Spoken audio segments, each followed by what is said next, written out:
तो आ गए आप। स्वागत करूँ છું તમારું આપની યુટ્યુબ ચેનલ પીડર ક્લાસીસની અંદર। સ્ટુડન્ટ્સ, લાસ્ટ વિડીયોની અંદર મેં તમને દહન પ્રક્રિયા એકદમ સરસ રીતે સમજાવી અને ઓલરેડી આ આખું ચેપ્ટર નંબર 4 આપણું કાર્બન અને તેના સંયોજન એનું મેં એક પ્લેલિસ્ટ બનાવી છે અને એની અંદર મેં બધા જ વિડીયો અપલોડ કરી દીધા છે।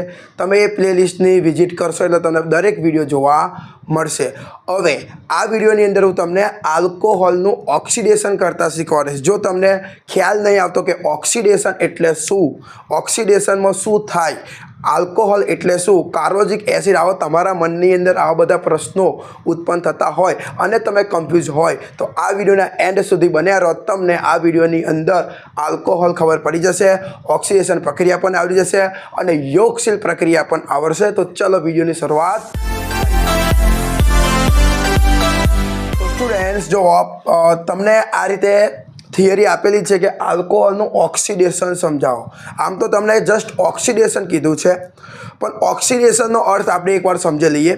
સ્ટુડન્ટ્સ, ઓક્સિડેશન એને કહેવાય કે કોઈ પદાર્થની અંદર જ્યારે ઓક્સિજન દાખલ કરવામાં આવે, ઓક્સિજન મેળવવામાં આવે તો એને ઓક્સિડેશન પ્રક્રિયા કહેવાય અને કોઈ પદાર્થમાંથી ઓક્સિજનને દૂર કરવામાં આવે તો એને રિડક્શન કહેવામાં આવે છે। તો અહીંયા ઓક્સિડેશન કરવાનું છે એટલે તમારે અહીંયા ઓક્સિજનને ઉમેરવાનો જ છે। પણ અહીંયા એક મોટી વાત છે, અહીંયા તમારે ઓક્સિડેશન કોનું કરવાનું કહું? આલ્કોહોલનું। યસ, તમે આલ્કોહોલનું તમે ઓક્સિડેશન કરશો ને તો તમને એક નિપજ બનશે જેને કહેવામાં આવે કાર્બોક્સિલિક એસિડ। તો તમારે અહીંયા પહેલી પોઈન્ટ એક યાદ રાખવાનો। તમને હેતુલક્ષીની આવું પૂછી શકશે કે આલ્કોહોલનું ઓક્સિડેશન થઈને ખાલી જગ્યા નિપજ બને છે તો કઈ નિપજ બને છે? કાર્બોક્સિલિક એસિડ બને છે। આ તમારે પહેલું યાદ રાખવાનું। કેવી રીતે બને એ પછી જોઈએ, પણ આ તમારા માટે ઇમ્પોર્ટન્ટ પોઈન્ટ મેં તમને કીધું। આલ્કોહોલનું ઓક્સિડેશન થઈને કાર્બોક્સિલિક એસિડમાં રૂપાંતર થઈ જશે, બરાબર? તો અહીંયા આલ્કોહોલ તમારે લેવાનું છે અને આપણે આલ્કોહોલ લઈશું અને એ આલ્કોહોલમાં ઓક્સિજનને દાખલ કરશું, એક ઓક્સિજનને આપશું તો ઓક્સિજન એને મળશે ને એટલે એ આલ્કોહોલ નહીં રહે, એ બની જશે તમારો કાર્બોક્સિલિક એસિડ। સમજી ગયા? હવે આની અંદર તમારે ને તમારા માટે અહીંયા બે સંયોજન તમારે ખાસ યાદ રાખવાના છે। એનું નામ પણ તમને આવડવું જોઈએ અને એનું સૂત્ર પણ તમને આવડવું જોઈએ।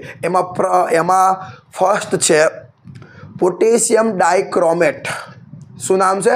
પોટેશિયમ ડાયક્રોમેટ, જેનું સૂત્ર છે K2Cr2O7। અને બીજું એક સૂત્ર છે જેનું નામ છે તમારી સામે આવતું જશે, તમે જોજો, પોટેશિયમ પરમેંગેનેટ। પોટેશિયમ પરમેંગેનેટ જેનું સૂત્ર છે KMnO4। તમારી પાસે બે સૂત્ર છે, એક છે K2Cr2O7 અને બીજું છે તમારી જોડે KMnO4। આ બંને તમે યાદ રાખી લેજો, તમને બંનેના નામ અને સૂત્ર આવડવા જોઈએ। હવે જ્યારે તમે પ્રક્રિયા લખશો ત્યારે તમારે આ બંનેમાંથી એક લખવાનું। જો અમે અહીંયા KMnO4 લખ્યું, જો તમારે KMnO4 નથી લખવું તો તમે K2Cr2O7 પણ લખી શકો છો। આટલું જ ખાલી કરવાનું છે। તો આની હાજરીમાં યાદ રાખજો, આવું જે તમારી સામે બોલ્યો ને એની હાજરીમાં ઓક્સિડેશન પ્રક્રિયા કરવામાં આવે છે, એની માત્ર હાજરી છે। અને તમે ભણ્યા હશો, તમને ખ્યાલ હશે કે જ્યારે કોઈ પ્રક્રિયા થાય અને એ કોઈ પદાર્થની હાજરીમાં થાય તો એને ઉદ્દીપક કહેવામાં આવે છે। તો એવું સમજી લો કે KMnO4 એ આપણો ઉદ્દીપક છે। ઉદ્દીપક એવા ઘણા બધા કામ હોય કે જે આપણે બીજાની હાજરીમાં કરીએ જ છીએ। આપણા રોજિંદા જીવનમાં પણ આપણે ઘણા બધા કામ કરીએ છીએ જે આપણી હાજરી ના હોય તો પણ થઈ જાય। તો એવું જ છે અહીંયા। તો જુઓ તમે સ્ટુડન્ટ્સ, એક્ઝામ્પલ પર વધારે ધ્યાન આપશો આપણે। જુઓ, હું તમને એકદમ ક્લિયર કરીને આપું। તમારે આલ્કોહોલ લેવાનું। હવે આલ્કોહોલ માટે તમારે કોઈ પણ એક આલ્કોહોલ લઈ શકો છો તમે, ગમે તે, બરાબર? હવે તમને જો આલ્કોહોલના સૂત્રો બનાવતા આવડતા હોય તો વાંધો જ નહીં। ઓલરેડી આલ્કોહોલના સૂત્રો તમને આવડતા હોય તો વાંધો નહીં, 6 કાર્બન સુધીના તમને આવડવા જોઈએ। અને જો તમને નથી આવડતા તો કંઈ નહીં, મેં આલ્કોહોલના સૂત્ર બનાવતા પણ મેં આગળના વિડીયોમાં તમને શીખવાડ્યું છે। તમે દરેક વિડીયો જુઓ, એની થંબનેલ પર લખેલું જ હશે ક્રિયાશીલ સમૂહ। એની અંદર મેં તમને દરેક ક્રિયાશીલ સમૂહ પરથી 6 સંયોજન બનાવતા શીખવાડ્યા છે। એકવાર જોઈ લેજો, કમ્પ્લીટ રીતે તમને આવી જાય। અને જો તમને નથી આવડતા તો વાંધો નહીં, તો ભાઈ તમારે આને યાદ રાખવું પડે। પણ જો તમે હું તો તમને એટલું જ કહીશ, તમે યાદ રાખ્યા કરતાં આને શીખો। હજુ તમારી જોડે ટાઈમ છે, પરીક્ષા હજુ નજીક નથી આવી, તમે શીખો ને તો તમારો વધારે ફાયદો થાય. ડાયરેક્ટલી નામ પૂછે તો પણ તમને આવડી જાય. તો આ તમારો ઇથેનોલ મેં લીધો, તમે કોઈ પણ લઈ શકો છો. ઇથેનોલ, પ્રોपेनॉल, ब्यूटेनॉल, पेंटेनॉल, हेक्सेनॉल, कुछ भी ले सकते हैं आप. तो मैंने इथेनॉल लिया है. હવે તમારે અહીંયા તીરની ઉપર લખવાનું KMnO4 પ્લસ ઉષ્મા. આપણે આને ગરમ કરવાનું છે એટલા માટે. હવે શું થાય છે એ ધ્યાન આપજો. તમે જુઓ પ્રક્રિયાની નિપજ તમારે બનાવતા હું તમને કહું, તમારે તૈયાર ના કરવી પડે એટલે. જુઓ સૌથી પહેલાં CH3 સ્ટુડન્ટ, તો એ બેઠું જ લખી દેવાનું CH3, એમાં કોઈ વાંધો નહીં. ત્યાર પછી આ C કાર્બન, તો એ તમારે C પણ લખી દેવાનો. સમજી ગયા? CH3C બેઠું લખી દીધું છે. હવે સ્ટુડન્ટ્સ આ જે CH2માંથી H2 છે એને તમે ડિલીટ કરી નાખવાનો, દૂર થઈ જાય છે એવું માની લેજો કે એ ઉડી જાય છે, હાઇડ્રોજન વાયુ ઉડી જાય છે, એટલે એ લખવાનો નહીં. બરાબર? કાર્બનનો C લખ્યો, H2 ઉડાડી દીધા. હવે ધ્યાન આપજો, તમારે અહીંયા જો KMnO4માં ઓક્સિજન કેટલા છે? 4. કેટલા છે? 4. તો એવું માની લો તમે, એવું જસ્ટ દિલથી ફીલ કરો કે અહીંયા ઓક્સિજન 4 છે, તો એમાંથી એક ઓક્સિજન અહીંયા આવી ગયો. જુઓ CH3C તો મેં લખી જ દીધું, આમાંથી એક ઓક્સિજન મેં અહીંયા મૂકી દીધો, અને આ OH તો OH. આ રીતે મેં કામ કર્યું. સમજણ પડી ને તમને? શું કર્યું મેં? CH3C લખી દીધું, C પણ લખી દીધો, આ H2 ને દૂર કરી દીધું, આ KMnO આ 4 ઓક્સિજનમાંથી એક ઓક્સિજન લખી દીધો, અને OH ને મેં OH ઘુસાડી દીધું. ઓકે, તો ચલો આટલું થઈ ગયું. હવે તમારી જોડે વધવાનું શું તમને કહું. પહેલું એ તમારે અહીંયા તમારે લખવાનું, અહીં નહીં લખશો તોય ચાલશે, અહીં લખશો તોય ચાલશે. જે તમે H2 દૂર કર્યો ને એ H2, અને અહીંયાથી એક ઓક્સિજન બીજો એક કાઢી લો, તો તમારી જોડે બની જશે H2O. હવે વધીશું તમારી જોડે ખાલી KMnO, પણ ઊભા રહો. તમારા મનમાં એવું હોય કે એ ઓક્સિજન સાહેબ 4, તો એક ઓક્સિજન તમે અહીંયા આપ્યો, અને એક ઓક્સિજન પેલા H2 ઉડી ગયો એને આપી દીધો. તમારે 2 તો આપી દીધા, તો વધ્યા કેટલા તમારી પાસે? માત્ર 2. તો લો, આ તમારી પ્રક્રિયા, આ રીતે તમારી પ્રક્રિયા થાય. દેખો સ્ટુડન્ટ્સ, તો તમારું ઇથેનોલમાંથી બની ગયો ઇથેનોઇક એસિડ. કેવી રીતે બનાવ્યો? CH3C લખી દેવાનો, અહીંથી એક ઓક્સિજન અહીંયા ઉમેરી દેવાનો, OH ને તમારે લગાવી દેવાનું, જે H2 દૂર કર્યું એક ઓક્સિજન ઉમેરો H2O, બાકી રહ્યું KMnO2. આ રીતે તમારી પ્રક્રિયા તમારે લખવાની છે. અને ઇથેનોલ પરથી તમારો દેખો આલ્કોહોલ તરીકે ઇથેનોલ લીધો, અને કાર્બોનિક એસિડ તરીકે બની ગયો આપણો અને તમારો ઇથેનોઇક એસિડ. તો ઇથેનોલ પરથી ઇથેનોઇક એસિડ બને, આલ્કોહોલનું ઓક્સિડેશન થયું, અને આ કાર્બોનિક એસિડ બન્યો. ઓક્સિડેશન કેવી રીતે થયું તમે સમજ્યા? આપણે ઓક્સિજન ઉમેર્યો. જુઓ અહીંયાથી આપણે H2 દૂર કરી દીધો, પણ એક ઓક્સિજન આપણે ઉમેર્યો, અંદર મૂકી દીધો, તો ઓક્સિડેશન થયું કહેવાય. સમજ્યા? એક બીજી પ્રક્રિયા લઈએ જેથી તમને વધારે ખ્યાલ આવશે. જુઓ આ 2 કાર્બન હતા ને, હવે આપણે CH2 CH2OH, આને 3 કાર્બનવાળાને કહેવાય પ્રોપેનોલ. જેમ 2 કાર્બનને ઇથેનોલ કહેવાય સ્ટુડન્ટ્સ, એમ 3 કાર્બનને શું કહેવામાં આવે? પ્રોપેનોલ. અને જો તમે એવું વિચારતા હોય કે સર તમે આ ક્યાંથી લખો છો, તમને આ કેવી રીતે આવડ્યું? સ્ટુડન્ટ્સ, આલ્કોહોલના તમારે સૂત્રો બનાવવા પડે. એ સૂત્રો તમારે ના બનાવતા આવડતા તો ક્રિયાશીલ સમૂહવાળો વિડીયો જોવો. આ વિડીયોના ડિસ્ક્રિપ્શનમાં આખી પ્લેલિસ્ટ મૂકી છે. ફૂલ ચેપ્ટર મેં તમને બનાવ્યું છે, ફૂલ ચેપ્ટર, એક પણ પોઈન્ટને સ્કીપ કર્યા વગર જોઈ શકો છો તમે. ઓકે, ત્યારબાદ તમારે તીર મારો, આ KMnO4 લખી દઈએ આપણે, પ્લસ ઉષ્મા. તો જોજો આ વખતે એવું જ કરશું. પહેલાં CH3 લખી દઈએ. જોજો આ CH3, આ વખત આ CH2 ને પણ લખીશ હજુ. હવે આ C લખીશ, આ H2 હું કાઢી નાખીશ, અને અહીંથી એક ઓક્સિજન અહીંયા ઉમેરી દઈશ, અને આ OH તો આ OH. ઓકે, થઈ ગયું. હવે જે અહીંથી H2 કાઢ્યા એ H2 અને એક ઓક્સિજન બીજો ઉમેરીશ, H2O. હવે બાકી શું રહ્યું આની જોડે? KMnO2. તો હવે સ્ટુડન્ટ્સ આને તમે ગણો 1 2 3 કાર્બન, એટલે એને શું કહેવાય? પ્રોપેનોલ. તો એ તમે જુઓ 1 2 3 જ કાર્બન, તો આને કહેવામાં આવે પ્રોપેનોઇક એસિડ. તો પ્રોપેનોઇક એસિડ. તો સ્ટુડન્ટ્સ આ રીતે તમે આલ્કોહોલનું ઓક્સિડેશન કરી શકો છો. હવે પ્રશ્નની વાત કરી દઈએ. તો જુઓ આ જ છે તમારી સામે પ્રશ્ન. તમને પરીક્ષામાં પૂછે આલ્કોહોલનું ઓક્સિડેશન સમજાવો, તો તમારે આમ લખવાનું. જોઈ લો, આ 2 એક્ઝામ્પલ મેં તમને આપી દીધા. એડવાન્સ મેં લખીને નાખ્યું છે. જો શું લખ્યું છે, કાર્બન સંયોજનનું દહન કરીને સરળતાથી ઓક્સિજન થઈ શકે છે. યસ, તમે દહન પ્રક્રિયા કરો તોય ઓક્સિડેશન થશે કાર્બન સંયોજનનું. ત્યાર પછી શું લખ્યું જુઓ, આલ્કોહોલની અહીં જે લખ્યું છે દેખો, આલ્કોહોલની પોટેશિયમ પર મેંગેનેટ KMnO4, આપણે KMnO4 લીધો ને, અથવા તમારે KMnO4 ન લેવો હોય તો તમે K2Cr2O7 લઈ શકો. પોટેશિયમ ડાયક્રોમેટ K2Cr2O7ની હાજરીમાં પ્રક્રિયા કરવામાં આવે છે ત્યારે કાર્બોજિક એસિડ બને છે. આલ્કોહોલની KMnO4 અથવા K2Cr2O7ની હાજરીમાં પ્રક્રિયા થાય તો કાર્બોજિક એસિડ બને, એ જ કીધું છે. ત્યાર પછી આવું એક લખી દેવાનું, આલ્કોહોલ, ઓક્સિડેશન, કાર્બોજિક એસિડ. ત્યારબાદ ઉદાહરણ તમારે 2 એક્ઝામ્પલ, મિનિમમ 2 એક્ઝામ્પલ લખવાના છે. તમે ન આવડે તમે આ 2 લખો તો પણ ચાલે, અને તમે આવડતા હોય તો તમે બીજા પોતાની જાતે પણ લખી શકો છો. ઓકે સ્ટુડન્ટ્સ, તો આ રીતે તમારું આલ્કોહોલનું ઓક્સિડેશન થયું. હવે આપણે એક બીજી પ્રક્રિયા બની જેનું નામ છે યોગશીલ. સ્ટુડન્ટ્સ, યોગશીલ પ્રક્રિયા એક ઇન્ટરેસ્ટિંગ પ્રક્રિયા છે. આ પ્રક્રિયા તમે ભણશો તો તમને એમ થશે કે પ્રક્રિયાઓ તો આવી જ હોવી જોઈએ, બીજી કોઈ પ્રક્રિયા ન હોવી જોઈએ. જુઓ, યોગશીલ પ્રક્રિયા આ એક ઇમ્પોર્ટન્ટ પ્રક્રિયા કહેવાય. હા, કેમ કે બોર્ડની અંદર આ પ્રક્રિયા ઘણીવાર પૂછાય છે. 2 ગુણની અંદર કરીને 4 ગુણની અંદર પૂછાઈ શકે છે, એટલે ધ્યાન રાખજો. યોગશીલ પ્રક્રિયા સ્ટુડન્ટ્સ, એની હું તમને વ્યાખ્યા સમજાવીશ તો તમને સમજે નહીં પડે, એટલે એના પહેલાં જે સમજાવું ને એને તમે સમજી લો. જુઓ, અહીં લખ્યું છે આપણે અસંતૃપ્ત હાઇડ્રોકાર્બન સંયોજન. તો અસંતૃપ્ત હાઇડ્રોકાર્બન સંયોજન લેવાનું અને એની યોગશીલ પ્રક્રિયા કરવામાં આવે તો સંતૃપ્ત હાઇડ્રોકાર્બન સંયોજન બને.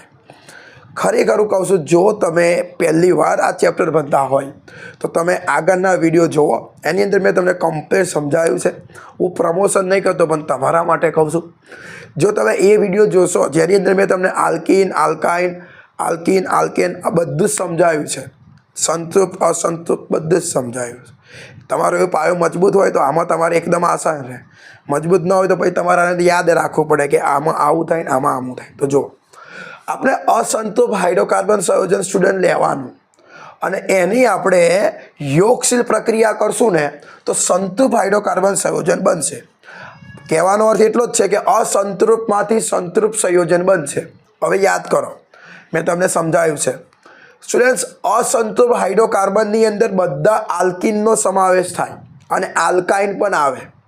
યાદ રાખજો, અસંતૃપ્તની અંદર આલ્કીન અને આલ્કાઇન આવે, જ્યારે સંતૃપ્તની અંદર કોણ આવે? આલ્કેન આવે. કોણ આવે? આલ્કેન. અસંતૃપ્તમાં આલ્કીન શ્રેણી, આલ્કાઇન શ્રેણી, સંતૃપ્તમાં આલ્કેન શ્રેણી આવે. યાદ રાખજો. તો સૌથી પહેલાં આની અંદર 2 ઘટકો છે. એક તમારું છે આલ્કીન, બીજું છે તમારી પાસે આલ્કાઇન. તો સૌથી પહેલાં આલ્કીન લઈશું. શું લઈશું આપણે? આલ્કીન. યાદ રાખો, હજુ તમને એક્સપ્લેનેશન કરીને બતાવું. અસંતૃપ્તમાં આલ્કીન અને આલ્કાઇન આવે, સંતૃપ્તમાં માત્ર આલ્કેન આવે. તો થોડું પ્રેક્ટિકલ વિચારો. અસંતૃપ્તમાંથી સંતૃપ્ત, તો એનો અર્થ શું થાય? તમારે અહીંયા આલ્કીનમાંથી આલ્કેન બનાવવાનો છે અને આલ્કાઇનમાંથી પણ આલ્કેન બનાવવાનો છે. આલ્કીનમાંથી આલ્કેન અને આલ્કાઇનમાંથી પણ આલ્કેન બનશે. જો તો સૌથી પહેલાં આલ્કીન લીધું આપણે. તો તમારે જો મેં એક એક્ઝામ્પલ લીધું, ન આવડે તો ડાયરેક્ટ આ યાદ રાખી લો, બાકી આવડે તમે ગમે તે લઈ શકો છો. આલ્કીનમાં 2 કાર્બનનો આલ્કીન લીધો જેનું નામ છે ઇથિન, અને આલ્કીનમાં કાર્બન કાર્બન જે ડબલ બોન્ડ હોય તો જુઓ છે. હવે સ્ટુડન્ટ્સ, અહીંયા તમારે ને જ્યારે પણ આ પ્રક્રિયા કરો તમારે હાઇડ્રોજનના 2 અણુ વધારાના લેવાના. તો લીધા, અને તમારે અહીંયા એને ઉદ્દીપક તરીકે નિકલને લેવો પડશે. તમે નિકલ એટલે કે Niને લઈ શકો અને પેલેડિયમ એટલે કે તમે પીડીને લઈ શકો છો. પીબી નહીં, એ તો લેડ થઈ જશે. પેલેડિયમ એટલે પીડી લઈ શકો છો. NI ના લેવું હોય, NI નિકલ ના લેવું હોય તો તમે પીડી લઈ શકો છો. બરાબર, આ 2માંથી જે યોગ્ય લાગે તમે લો. તો મેં નિકલ લીધું છે. તો હવે આ 2 પ્રક્રિયામાં શું થશે સ્ટુડન્ટ? જુઓ, આ જે તમારું નિકલ છે ને ઉદ્દીપક, એ ને આ કાર્બન કાર્બન વચ્ચે જે આ બંધ છે ને ડબલ બોન્ડ, એમાંથી એક બંધને તોડશે. જોજો, કાર્બન કાર્બન વચ્ચે ડબલ બોન્ડ છે, દ્વિબંધ છે, એમાંથી આ નિકલ છે ને એ એમાંથી એક બંધને તોડી નાખશે. તો જુઓ, આપણે તોડીએ તો હવે તોડવામાં આવે તો કાર્બન કાર્બન વચ્ચે માત્ર એક જ બંધ રહે. 2 હશે તો 1 તૂટી જાય તો માત્ર કેટલા રહે? એક જ બંધ થાય. આ માની લો કે ઉપરનો તોડી નાખ્યો, મેં નીચેનો લખ્યો છે. ઓકે,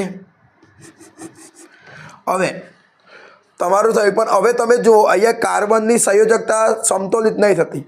કાર્બનની સંયોજકતા 4 છે, તો જુઓ તમે 1 2 અને 3, આની 3 જ થઈ. આની પણ તમે ગણો 1 2 અને 3, તો આની પણ 3 જ થઈ. તો અહીંયા આની પણ 1 ખૂટે, આની પણ 1 ખૂટે. તો લોચો માર્યો ને, તો તમે જે આ 2 હાઇડ્રોજન લીધો ને એમાંથી 1 હાઇડ્રોજન આને આપી દો ને આને આપી દો. તો જો આને તમે આપશો ને તો અહીંયા 1 હાઇડ્રોજન જોડાઈ જશે અને બીજો હાઇડ્રોજન અહીંયા જોડાઈ જશે. જો હવે 4 થઈ ગઈ, 1 2 3 4, 1 2 3 4 થઈ ગયું. તો જુઓ સ્ટુડન્ટ્સ, અહીંયા કાર્બન કાર્બન વચ્ચે એક જ બંધ આવ્યું. તો હવે તમારો આ બની ગયો ઇથેન. તો તમે ધ્યાનથી જોશો તમને ખબર પડશે કે આલ્કિનમાંથી આલ્કેન બની ગયો. જો આલ્કિન હતું અને આલ્કિનમાંથી તમારી સામે બની ગયું આલ્કેન. જોઈ લો, અહીંયા ડબલ બોન્ડ ને અહીંયા સિંગલ બોન્ડ. તો અહીંયા આલ્કિનમાંથી આલ્કેન થઈ ગયું, એટલે અસંતૃપ્તમાંથી સંતૃપ્ત થઈ ગયું એવું તમે કહી શકો છો. હવે અસંતૃપ્તમાં એક બીજો આવે આલ્કાઇન, એને પણ આપણે લઈએ. પણ આ તમને ખ્યાલ આવી ગયો ને, આ જ પદ્ધતિ કરવાની છે. હવે અહીંયા આલ્કાન લઈશ. જુઓ હવે તમે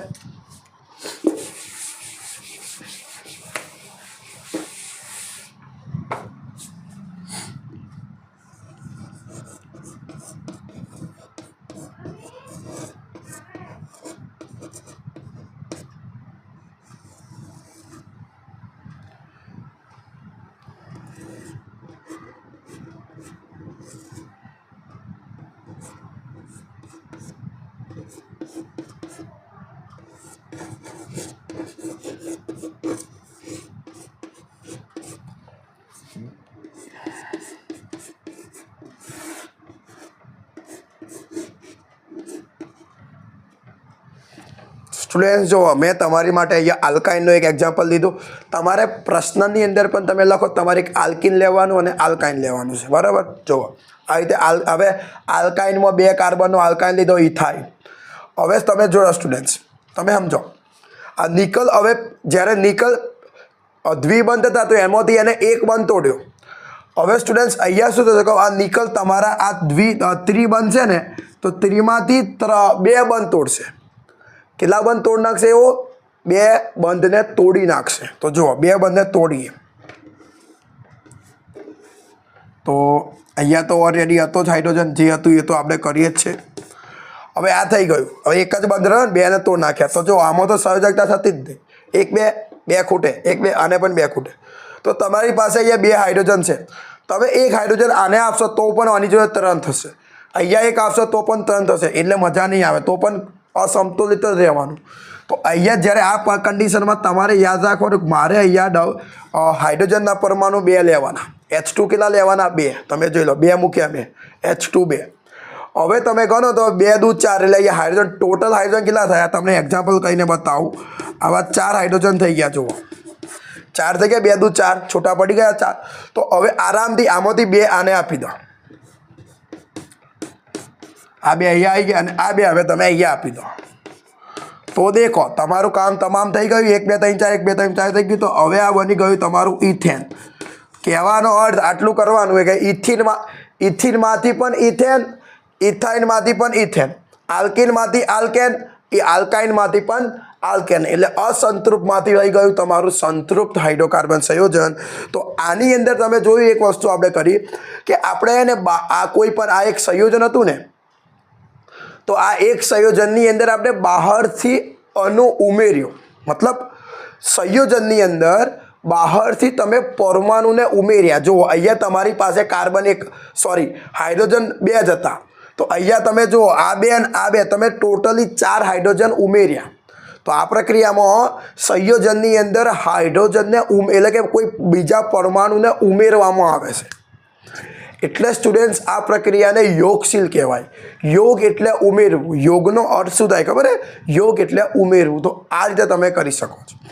હવે સ્ટુડન્ટ્સ તમને કહી દઉં કે જે વનસ્પતિ જે તેલ હોય ને, આપણે આપણા ઘરની અંદર જે આપણે જ્યારે પણ આપણે જે પોતાનો આહાર બનાવીએ છીએ, ખોરાક, તો એની અંદર જે આપણે તેલ વાપરીએ છીએ એ તેલ વનસ્પતિમાંથી બનેલું હોય. બરાબર? તો જે વનસ્પતિ તેલ છે ને એ રિયાલિટીમાં અસંતૃપ્ત હાઇડ્રોકાર્બન સંયોજન છે. વનસ્પતિ તેલ છે ને એમાં કાર્બન છે એટલે હાઇડ્રોકાર્બન સંયોજન બનાવે છે, પણ એ અસંતૃપ્ત હાઇડ્રોકાર્બન સંયોજન છે. અને જ્યારે અમુક જગ્યાએ જે પ્રાણીજ ચરબી હોય, જે પ્રાણી હોય ને એની જે ચરબી હોય ને એ ચરબીમાંથી તેલ કાઢવામાં આવે, તો જે પ્રાણીમાંથી જે તેલ બને ને એ સંતૃપ્ત હાઇડ્રોકાર્બન સંયોજન હોય. શું હોય? સંતૃપ્ત. વનસ્પતિ તેલ અસંતૃપ્ત અને પેલું પ્રાણી ચરબી સંતૃપ્ત છે. હવે આપણા માટે ઇમ્પોર્ટન્ટ શું ખબર હે? વનસ્પતિ જે તેલ છે ને એ આપણા માટે ફાયદાકારક છે. એટલે કે વનસ્પતિ તેલ કયું? અસંતૃપ્ત. તો અસંતૃપ્ત હાઇડ્રોકાર્બન સંયોજન આપણા માટે ફાયદાકારક છે. એટલે વનસ્પતિ તેલ વાપરીએ છીએ, ધીસ ઇઝ ઇમ્પોર્ટન્ટ, અને એ અસંતૃપ્ત છે એટલે આપણા માટે ફાયદાકારક છે. તો જો સ્ટુડન્ટ, યોગશીલ પ્રક્રિયા મેં તમને એક્સપ્લેનેશન કરી. હવે તમારે આનો પ્રશ્ન પણ જોતો હશે, બરાબર? કે સાહેબ પરીક્ષામાં કેવી રીતે લખવાનું? તો આ વિડીયોના ડિસ્ક્રિપ્શનની અંદર PDF મૂકીશ. એ PDFની અંદર યોગશીલ પ્રક્રિયાનો પ્રશ્ન એકદમ કમ્પ્લીટ રીતે લખેલો છે. ડાઉનલોડ કરીને સ્ક્રીનશોટ લઈને કમ્પ્લીટ રીતે તમે લખી દેજો. તો બસ આ વિડીયોની અંદર બસ આટલું જ. મળી હવે આવા એક મસ્ત મજાના વિડીયોની અંદર. તેની અંદર હવે આપણે આગળ વાત કરશું ઇથેનોઇક એસિડ વિશે. ઓકે, ત્યાં સુધી ભણતા રહો. Best of luck. વિડીયો ગમે તો લાઇક કરી દેજો. ચેનલને સબસ્ક્રાઈબ ન કરી હોય તો સબસ્ક્રાઈબ કરી દેજો અને બેલ આઇકન પણ ઓન કરી દેજો.